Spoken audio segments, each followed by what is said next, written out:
Yes. Okay. But I don't know if they're doing this, but I suppose they are.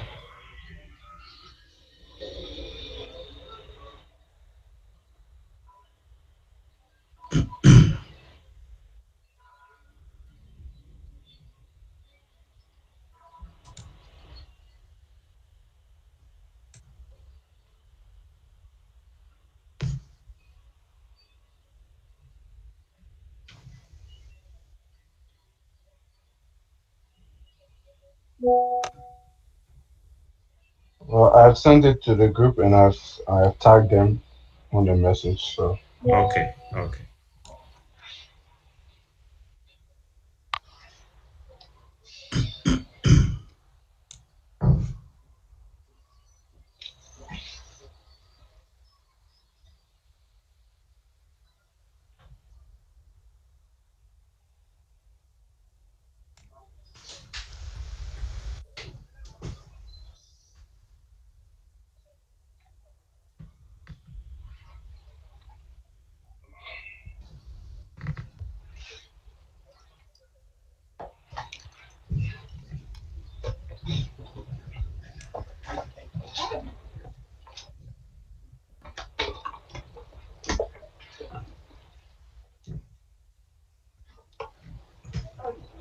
Okay, so today we'll be looking at these physical and biogenic sedimentary structures. What I need you to understand is that these structures are numerous. So we're just going to have an overview of what we can expect to basically commonly come across.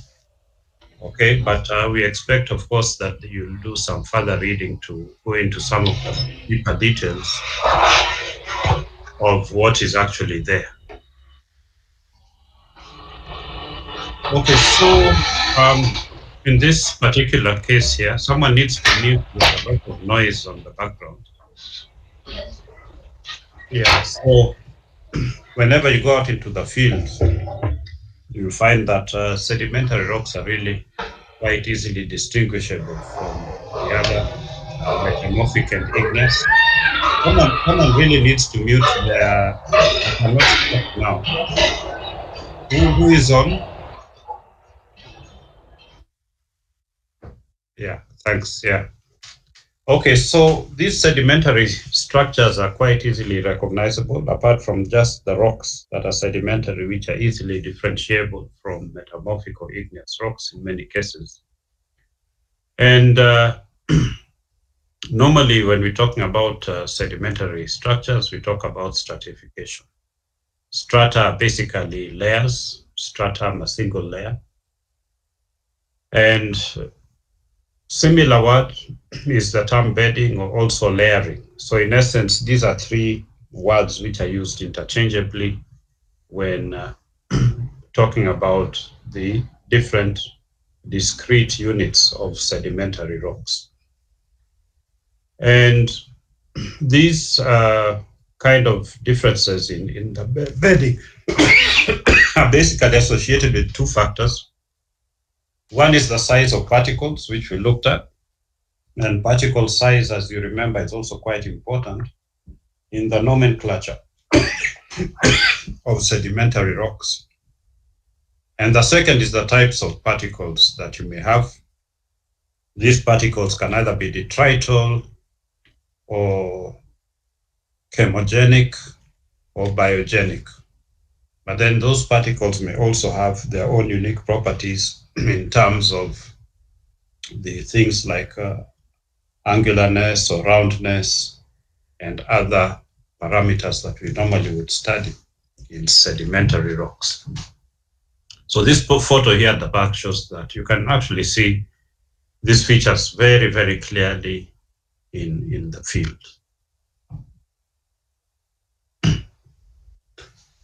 So the structures that we see really tell us quite a lot about the environment of deposition. And they will also help us to determine which side of the strata that we're looking at is the top and which is the bottom. You remember the principle of superposition, which is quite important when you're looking at rocks that have been deformed, maybe intensely folded or overthrust as a consequence of tectonics.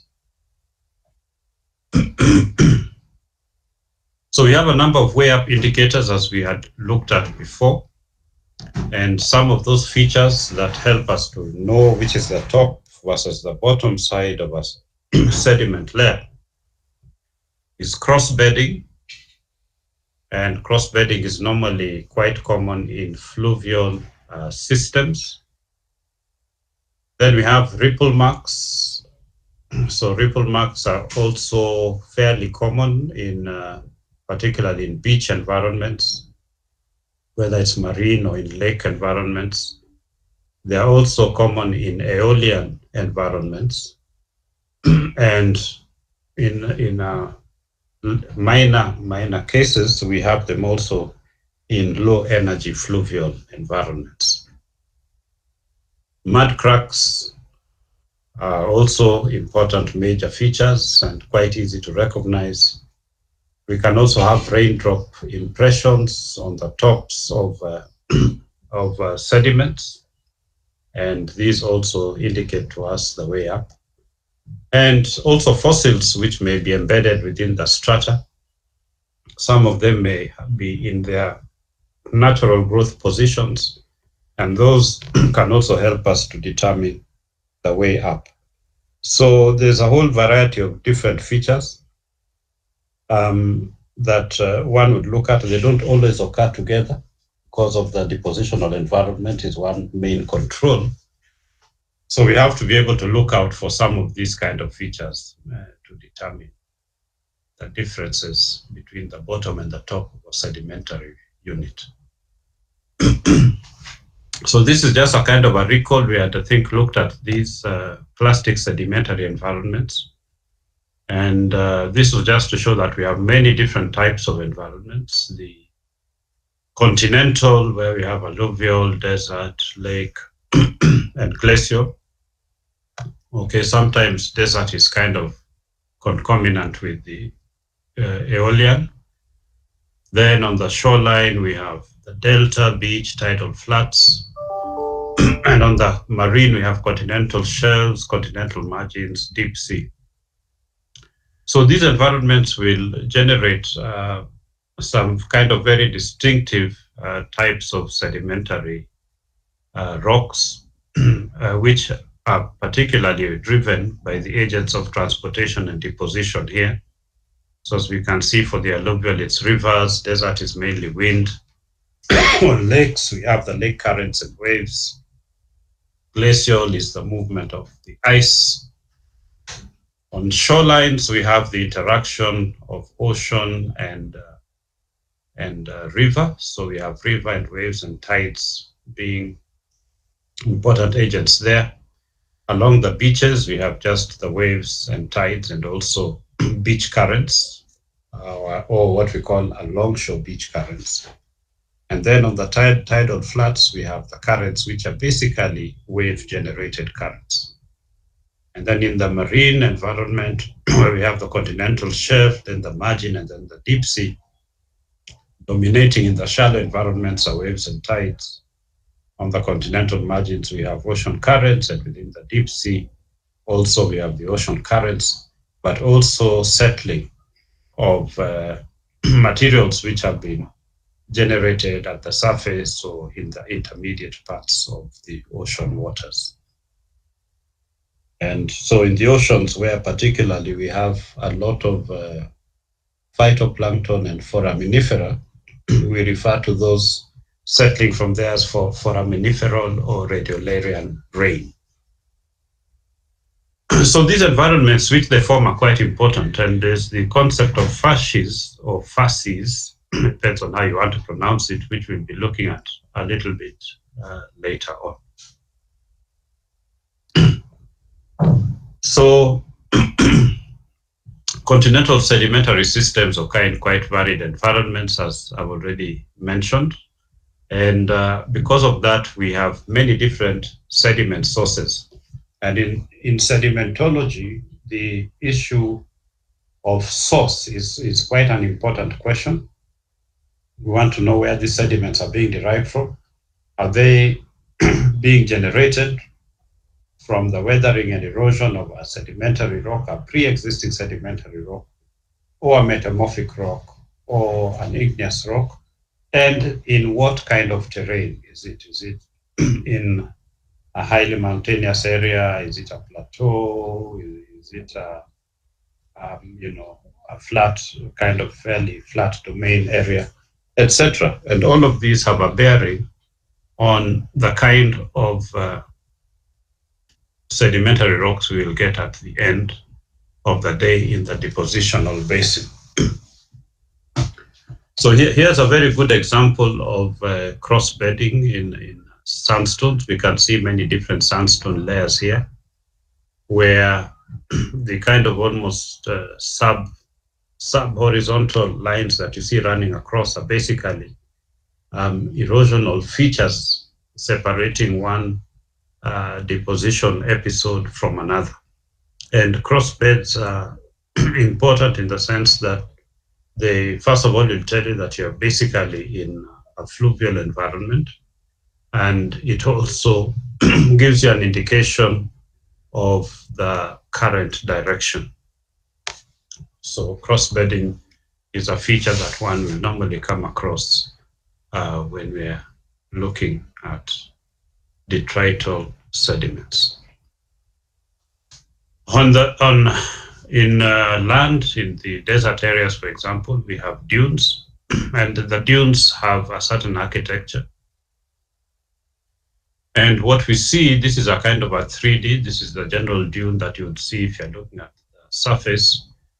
But this is a 3D environment, which is showing that, in fact, the dunes, as they grow and as they form, their cross-section could vary quite a bit from the very uniform sand that we actually see at the top.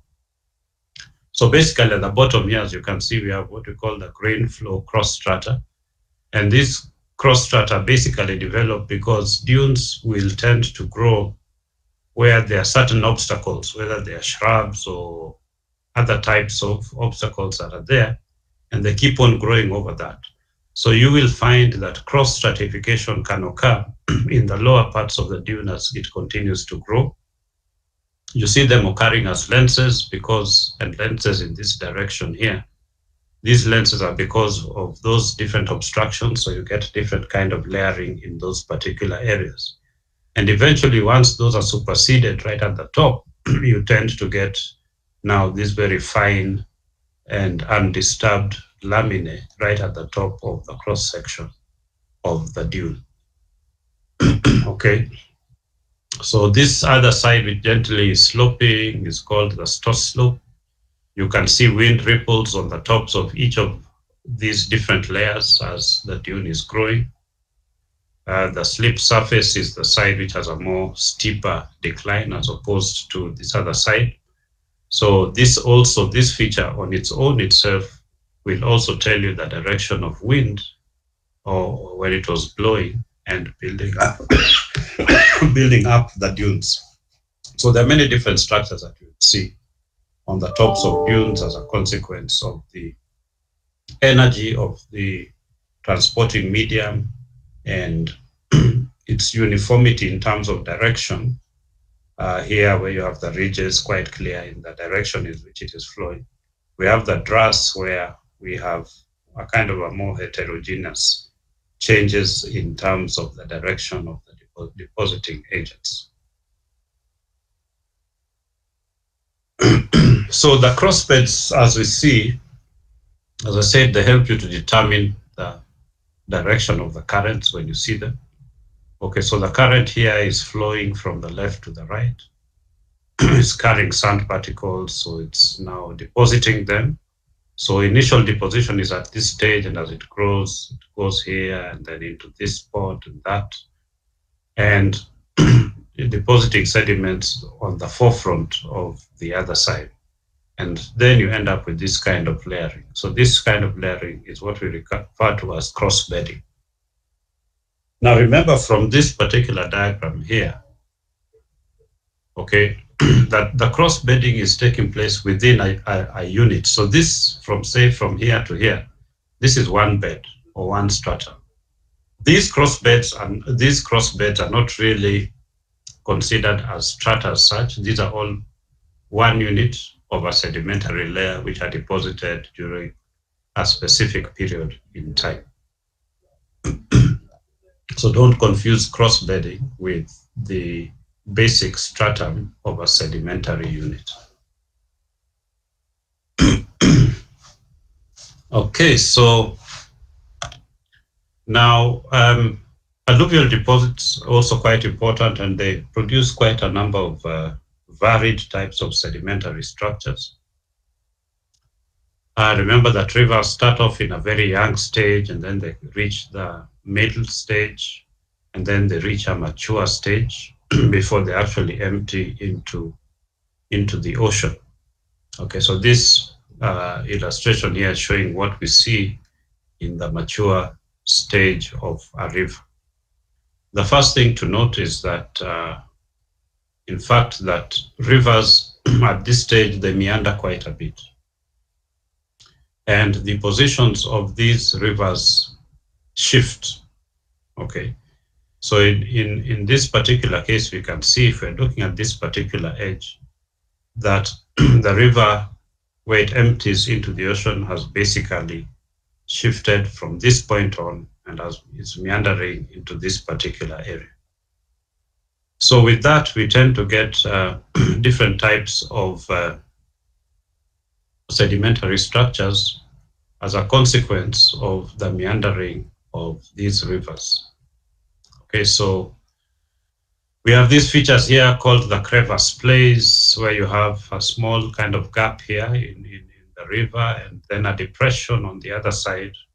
So sediments can move in here and then fan out in that direction. It's not a principle of the flow direction, but something to recognize.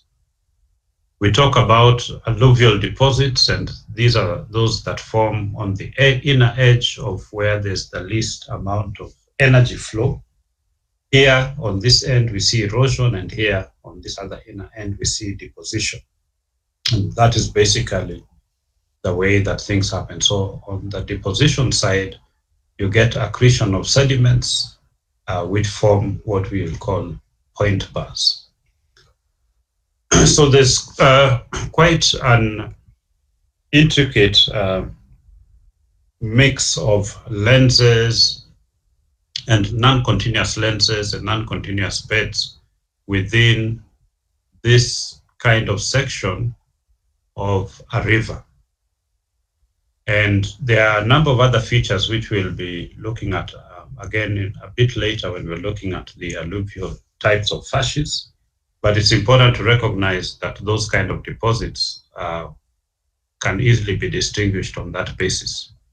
Okay, so it's important to be able to relate what is happening within a river and to relate it to the type of, to look at what a sediment structure is and to be able to relate it to the kind of environment in which it is likely to have formed. So a typical kind of sequence that you will see if you take a cross section of sediments that have been deposited by a river that is migrating is that at the bottom, you would always tend to have these coarse sediments at the bottom. Again, you can see here that we have the cross bedding. So cross bedding is there. So the cross bedding here telling you that the system is basically kind of fluvial dominated in that sense. Here in this particular case, now we have this kind of very characteristic type of bedding structure, which, as we showed you in this particular case here, are the structures that you expect to see in a river that is meandering. Okay, so after that here, now we get a river which we can see is a kind of a very low energy river. We get very nicely laminated sediments here, first of all being deposited. This is an indication that the river flow was energy of the flow was very low. And you get ripple marks on top of those sediments. So another regime, perhaps where maybe there's a lot of a lot more kind of gentle flow, but maybe a lot of wind action generating small waves on top of the sediments. You can get into this area where you get silts.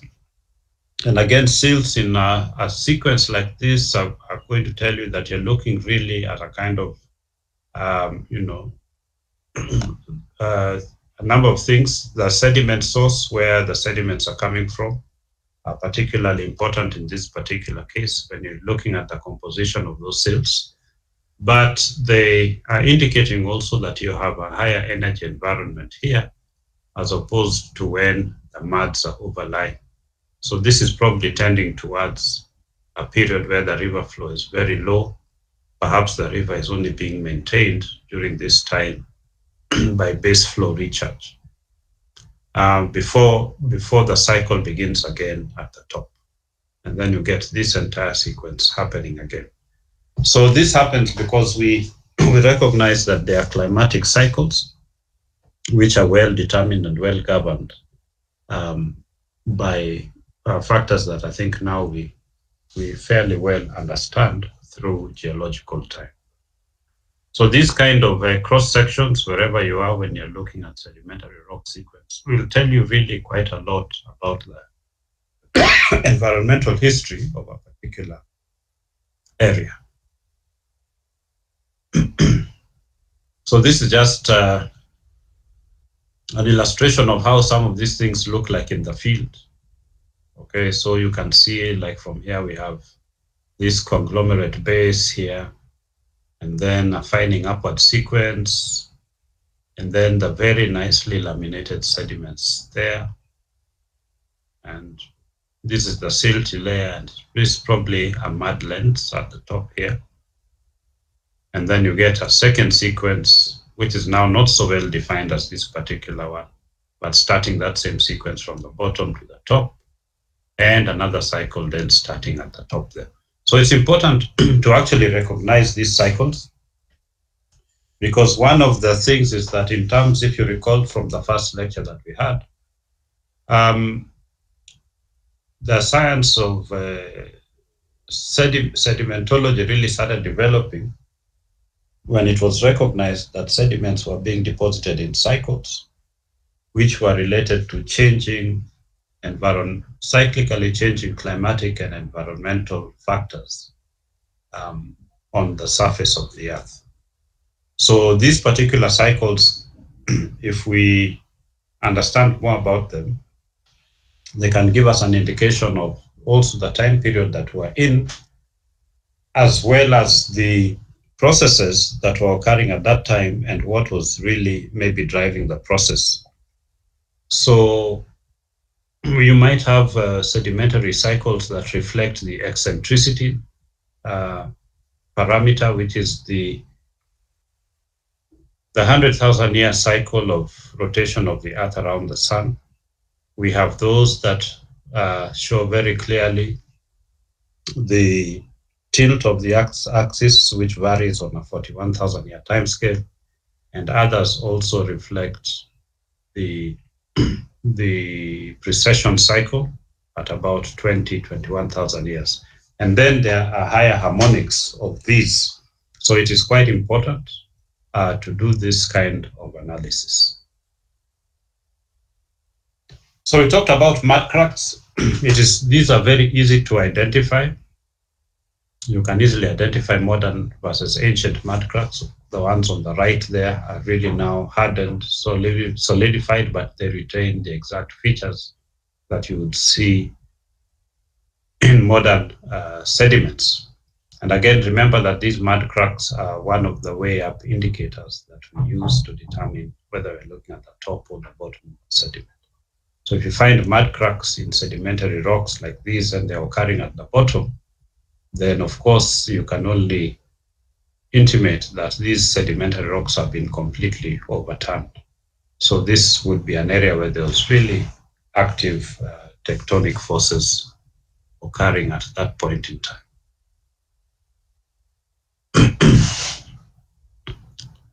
Okay, so we have also the marine shores here. It's just an example of where we have the wave effect here, and as well as the tidal effect, as well as the longshore currents, which generate the features that we see on marine shores. One of them being the ripple marks. So if you go down to the coast, you'll be able to see these nice ripple marks here. Okay. One of the things that you can see from these ripple marks is that they are more or less symmetrical. There's no extended slope side and steep lee side as we see in aeolian dune types of ripple marks.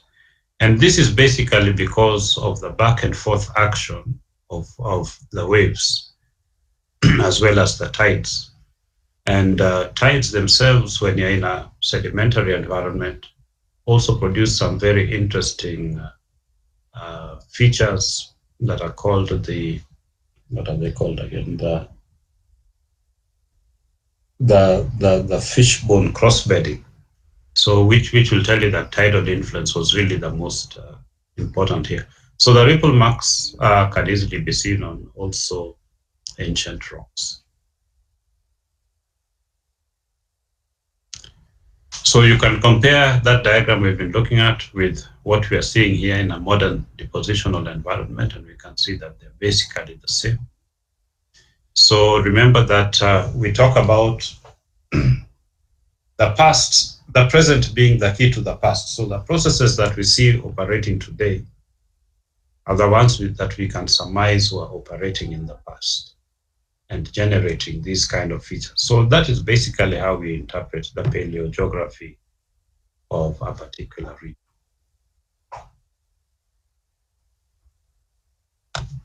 So yeah, so I've talked about this. We have the symmetrical ripples, which is what we have just talked about, normally generated by waves.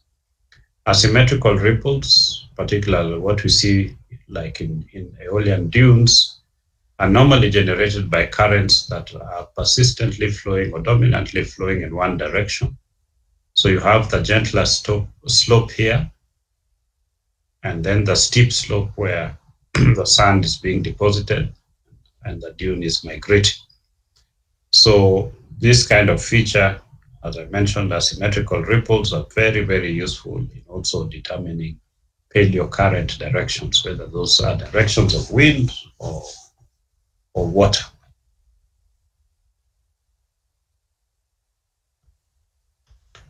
Then the other features that you will be looking out for and probably seeing the bioturbation tracks and also tunnels, showing you that there's a lot of activity of living organisms in these particular regions.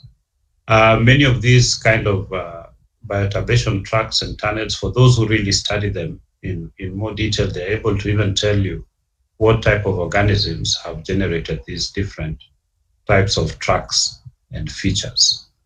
Okay. So, of course, such a sign tells you that you had a lot of maybe arthropod life in this particular time period. And that will also help you to determine the kind of environments that you're looking at. Okay. So we've seen this again in a previous lecture. This is just marine systems and the varied types of sedimentary structures you can get as a consequence of the different types of processes that occur within this particular zone. Okay, so along the deltas, you can have mud or sand-rich deltas along the coast and also along the coastal shelves. And we may get chenias or barriers developing in some of these areas. We have the longshore currents, which in this particular case are flowing in this direction. So they also have some impacts on the beaches. They may either cause erosion or deposition, depending on the coastal morphology of the particular region. Canyons normally form where rivers empty into the oceans. So they are found on the outer shelf or on the continental shelf margin, where they scour through and generate sediments that flow down out into the bottom sea. And these ones normally are called turbidites because they're basically like underwater avalanches that happen and they generate this kind of features. But you can also get some slumps occurring on the continental shelf margin itself, depositing sediments at the bottom of the ocean, which also have certain different characteristics. Okay, so these are features that it is important to recognize. Remember that when you're coring into these sediments, what you see is just one particular feature of all of these kind of processes. So it's important that if we know how these particular ones form and what characterizes them, we can determine whether or not we are looking at a slump deposit or we are looking at a depositional lobe. We can tell whether or not we're in an outer fan area or within an inner fan, etc. So we can reconstruct our environments on the basis of this knowledge. So graded bedding, which we talked about, can happen at different scales in terms of size and thickness, from millimeter scale to meter scale. So this one is what we call a fining upward sequence, because the coarser grains at the bottom and the finest grains at the top. And sometimes we have the opposite of this happening, where we have the finest at the bottom and the coarsest at the top. So just a little bit more on the turbidity currents.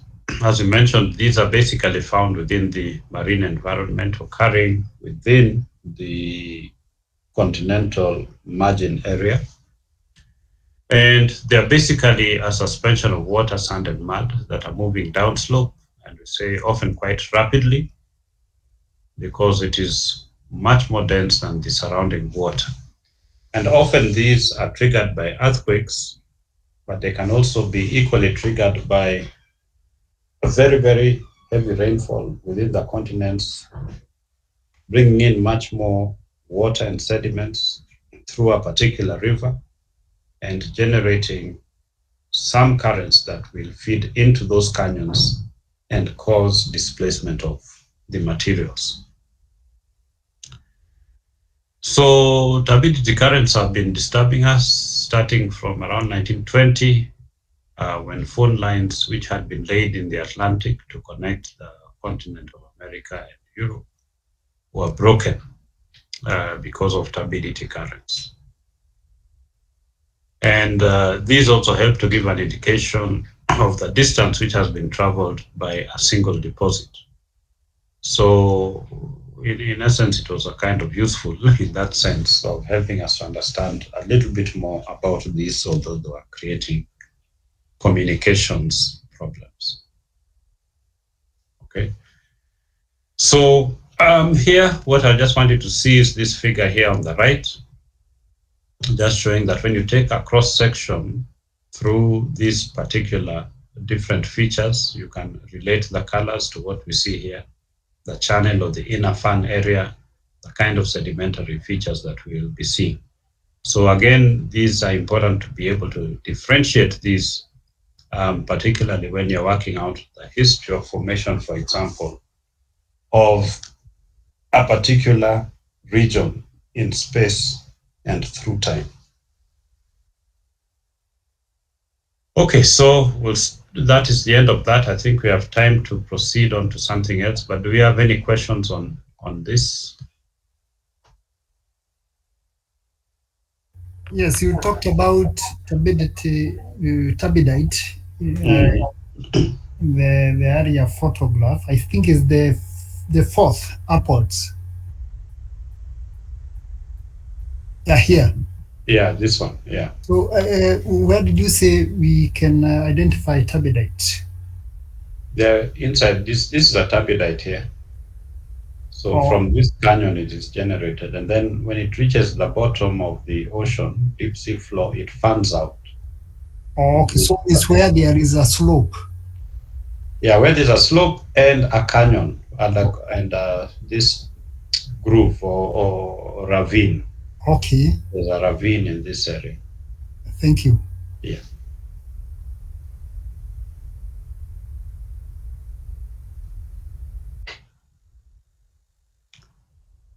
Okay, then let's go on to the other one.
Dawson, before I forget, you share with me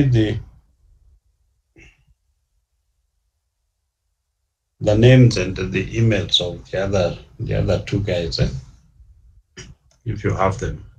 But if not, I'll get them from you. Okay, sir. All right. Okay. So now we look at depositional systems, environments, and facies. And this is basically the new kind of way in which we are looking at sedimentology. So we basically moved from just the pure sedimentary petrography description of the sedimentary rocks to looking at these rocks as being, formed by a system. Okay, so we talk about depositional systems because that is where these sedimentary rocks will basically form.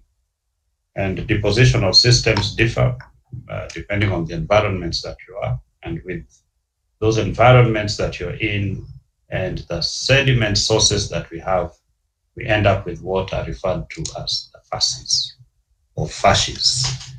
I prefer to call them facies rather than facies. So I'll say facies.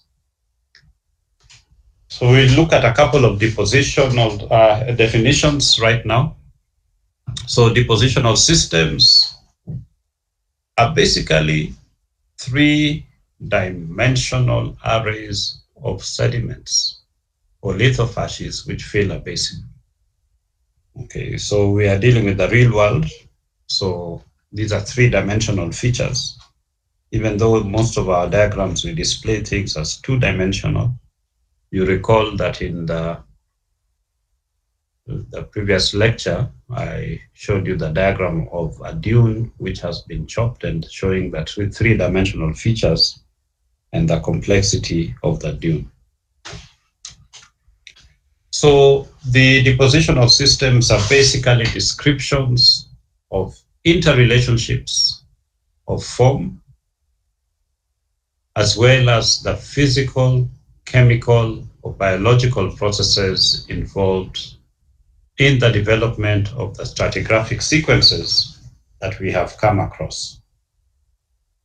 So as I've already mentioned before, we have dominant depositional systems being those that are associated with rivers. These are the alluvial and fluvial, and also deltaic to some degree.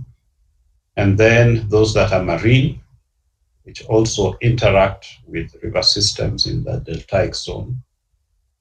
And then we have the lacustrine or lake systems, and then the aeolian or wind-dominated systems.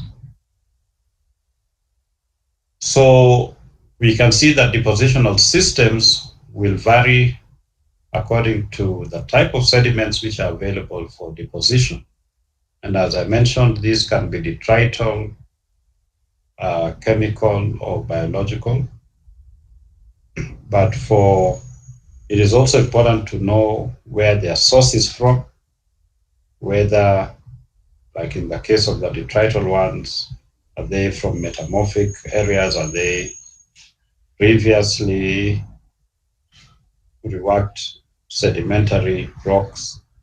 Or are they from igneous or metamorphic? The chemicals that are being generated? Are they carbonates or are they sulfates? What types of are they? What type of chemicals are being generated? That's also important. And also, when you're looking at the biological, you want to know whether they're plants or whether they're animals or and of what nature, whether they're invertebrates or lower or higher order types of organisms. Okay, so these are all the factors which impact on what you will see in a depositional system. So this is just a recall of some of the common sedimentary environments that we have: lakes, the glaciers, deserts, rivers, deltas, tidal floods on the continental shelf. There are beaches, the continental slope, reef sediments, and then the deep sea side of things. So these are basically where our sediments, sedimentary rocks will form.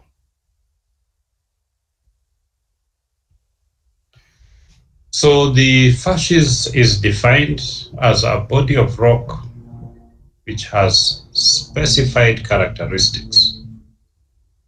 So we define these on the basis of color, the bedding, the composition, the texture, the fossils, as well as sedimentary structures. Okay, so when we're talking about a particular facies, we're talking about rocks that are associated in a manner with underpinning similarities in these factors. We can talk of biofascies, which is emphasizing the biological content of the rock, or lithofascies, which emphasizes the physical and chemical characteristics of a rock. Okay, so sometimes we want to go into a little bit more detail to understand the biological aspects or the lithological aspects while excluding the other. Then we have the seismic facies, and we also alluded to these. The important thing here is that seismic facies are based on the layering that we see based on the reflection of acoustic signals. Okay, so that does not necessarily coincide with what we may refer to as a lithofacies or a facies in general. And in many cases, because of the kind of long wavelength of the acoustic facies, we have someone has just joined. It has disrupted me a bit. My thinking here. So the seismic facies, they are not necessarily, they don't necessarily match at the boundaries with lithological facies. The other aspect is that because they use very long wavelength acoustic signals, their resolution is extremely low. So you might find a seismic facies, which could be maybe even 500 meters thick.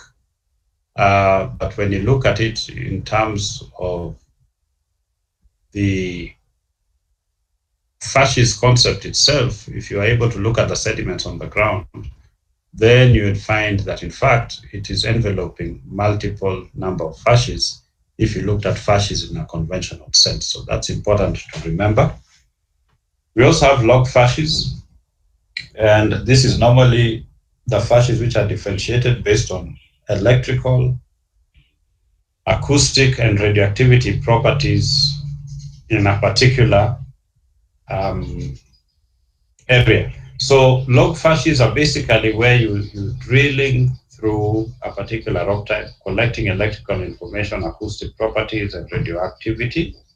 And then on the basis of that, we can divide them into facies that are based on this. Okay.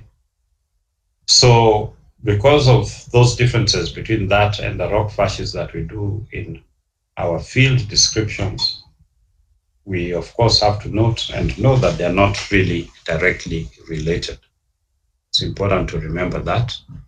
But because of advances in technology, these kind of facies in and of themselves are very useful in helping to interpret um, the geography and depositional history of sedimentary rocks in ways which are different from the opportunities offered to us using conventional field descriptions. So when you read the literature, you'll find that this word facies has been used in a number of different ways in the past. There are some authors who regarded it as basically reflecting a rock product. So if you have, for example, a series of sandstones, they may be of slightly different properties, but they are occurring, co-located or juxtaposed one and another. We might want to refer to them as a sandstone facies. Then we have also people talking about turbidite facies. Remember, turbidites basically form in the ocean environments on the continental slopes. So when we talk about turbidite facies when describing a particular rock sequence, okay, then we'll know that these particular rocks have been generated by turbidites. And then we have the environmental sense of facies description. And this is the most common use of the term facies, really, where we look at the environment of formation. So, for example, you can talk about fluvial facies or shallow marine facies. And then we have the tectofacies. Okay, so these are facies which are basically differentiated on the basis of the tectonic processes that have acted in the environment in a particular area. Okay, so this will give us our tectofacies. So we can have a tectofacies where, for example, we have folding, being the dominant thing. We can have another tectofacies where overthrusting now produces a different type of sediment. We can have subsidence occurring, producing another tectofacies, or even uplift, producing a different tectofacies. So it's important to be able to tell us clearly the sense in which you're using the term facies. Okay, so there's nothing wrong in any of these, using any of these different approaches. It's just that one has to be clear about which particular approach is being used.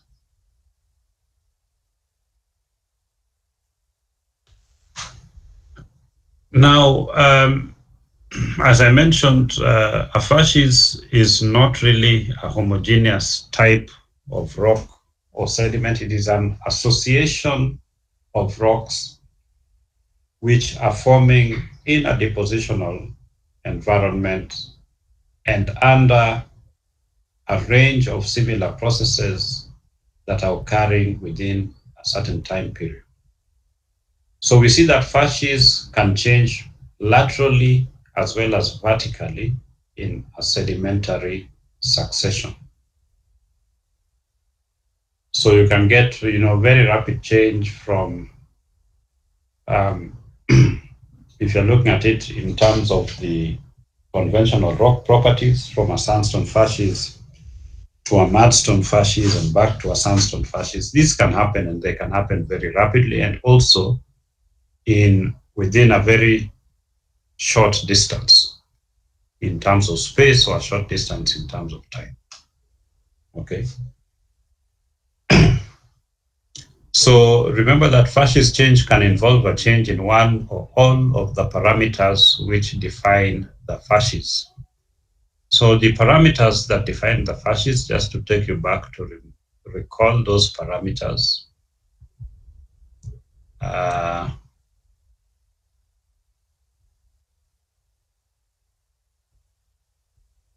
Okay, are the physical, chemical, and biological processes which are occurring in that particular area.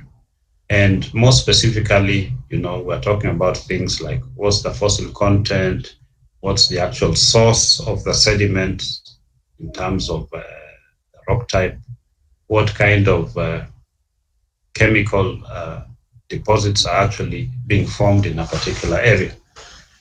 Okay, so just remember that you can see a facies change, not because all of those things are changing simultaneously, but just one of the many factors that drive these changes could be dominant and occurring. So they can be very rapid, they can occur over several or tens of meters, they can be gradational sometimes, and then the changes here take place over several kilometers.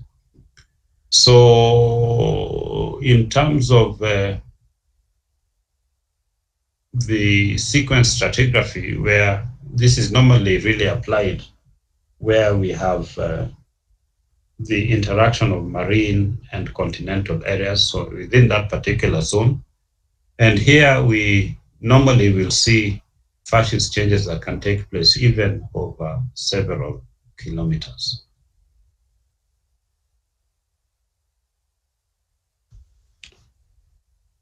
So there are a couple of factors which control our depositional systems, the facies that they have, and the stratigraphic architecture that they display. Now, it's very important that we remember that we have autogenic processes as well as allogenic processes which act in these environments. So when we talk about a process being autogenic, what we mean is that these are processes interacting within the specified depositional system. And when we refer to allogenic, we are referring to processes which are acting outside the depositional system, but which are not part of that system, or within a depositional system, but not a part of that system. Okay. So, and that's why I mentioned earlier that the source, what is happening at the source of sediments is extremely important. The processes that are acting in that particular area, generating the sediments that are eventually transported and deposited in a particular depositional setting. So those processes are the allogenic ones. So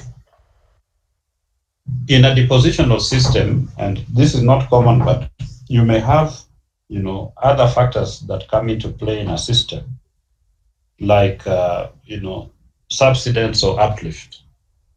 So subsidence and uplift is not really a process which is inherent to that particular depositional system. It is just a process that is acting on a much larger scale at the crustal level, but it has an impact on the depositional system. So we still also will refer to those as being allogenic.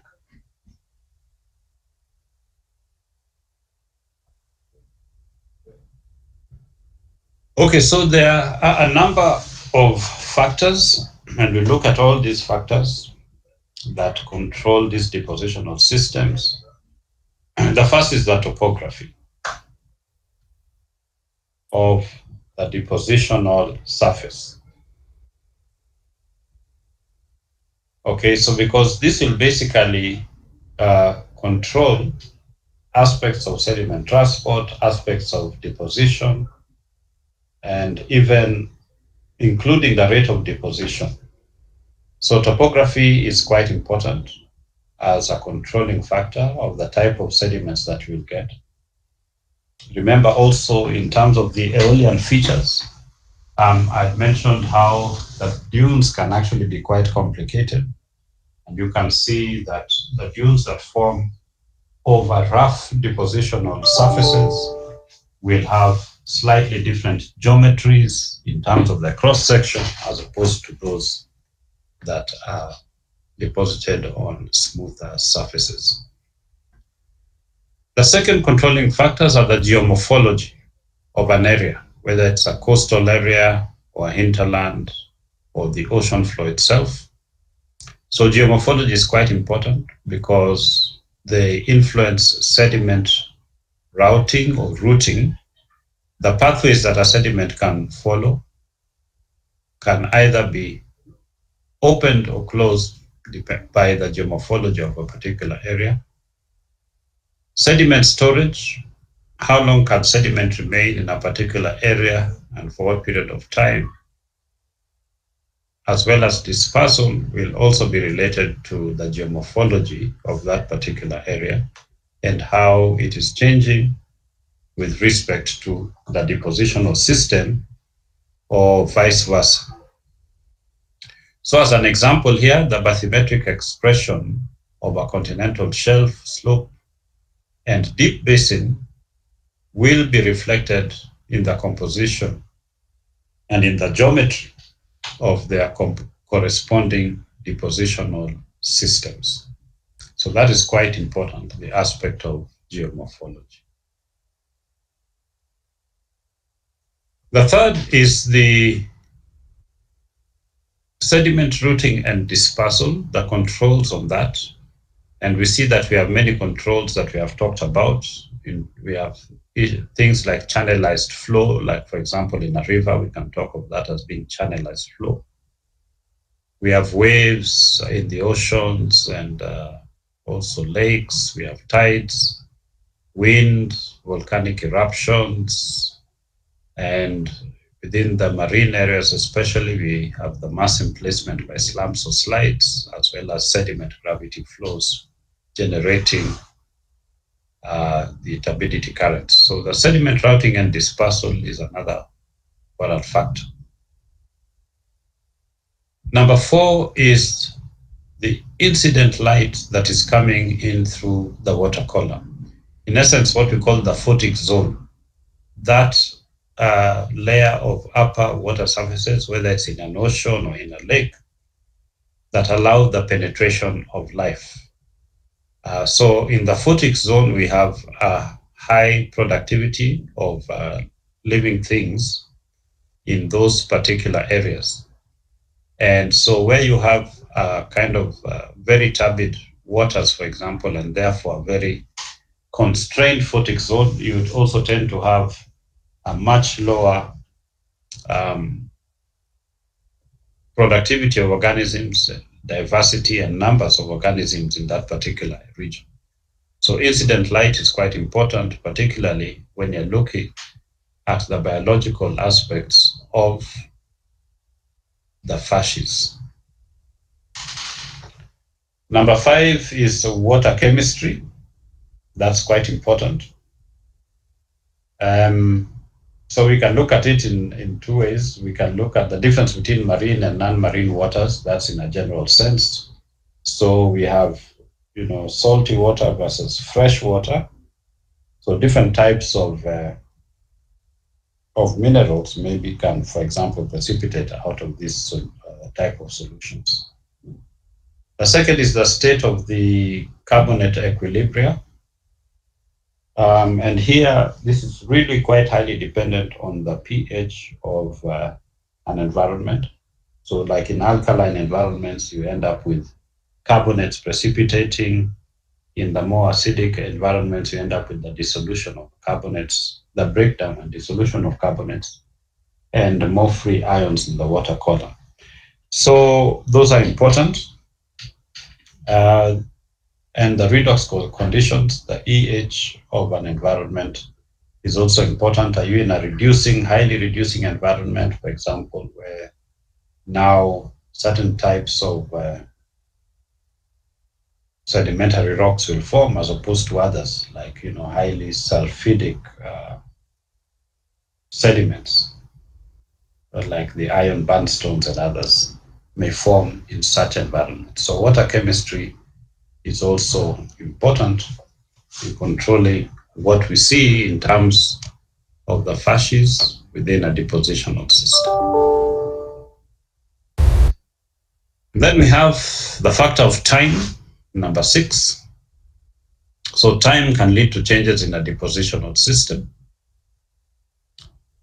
So we can see, for example, a system changing from an alluvial fan to a fluvial system.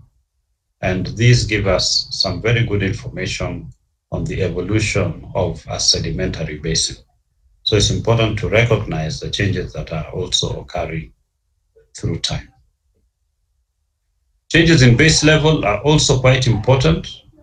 Okay, so if, for example, we are talking here about uplift and subsidence occurring in a particular area, the change in the base level, but not only that, it could also occur as a consequence of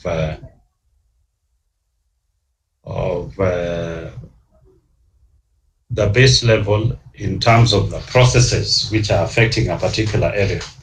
For example, we have very strong base level changes in relation to sea level.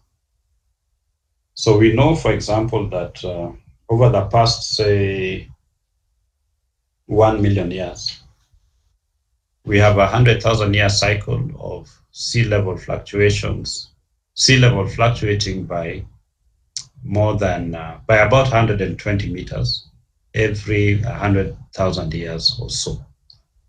So this is quite important and because it will affect our depositional system and change it by promoting progradation or retrogradation, or what's the other word for this? Recession. Okay, retrogradation or recession. But these will also depend on sediment supply, where the source is, what is actually happening at the source. Okay, what is happening in the allogenic areas.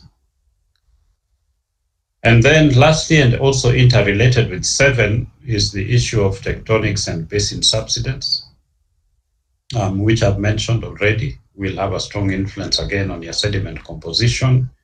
It may also change the supply source. Uplift may result in a total change in supply source, so that supply comes from a different area from where it was traditionally coming. And they will also influence in the long term the sediment accommodation potential within a certain area, and whether or not that particular zone will continue to receive sediments or will end up stopping, and we end up, of course, with now an area of sediment supply rather than deposition. Okay, so those are the basic concepts there around the facies that we need to think about in whatever environment that we are investigating. So are there any questions or comments?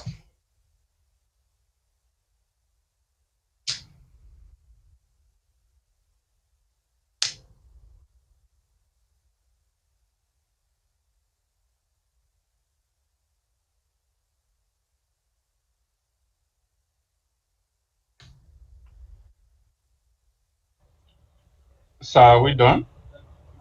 Yes, I'm asking if there are any questions or comments.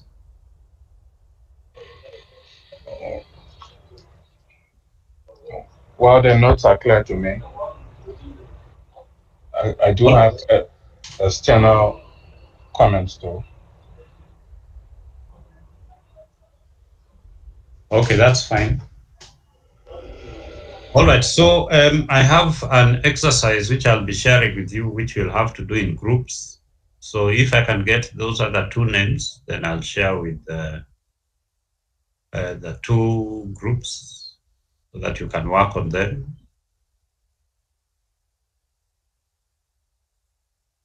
And when is the next time that we are supposed to meet? Friday. Friday, at what time is it again? I think it's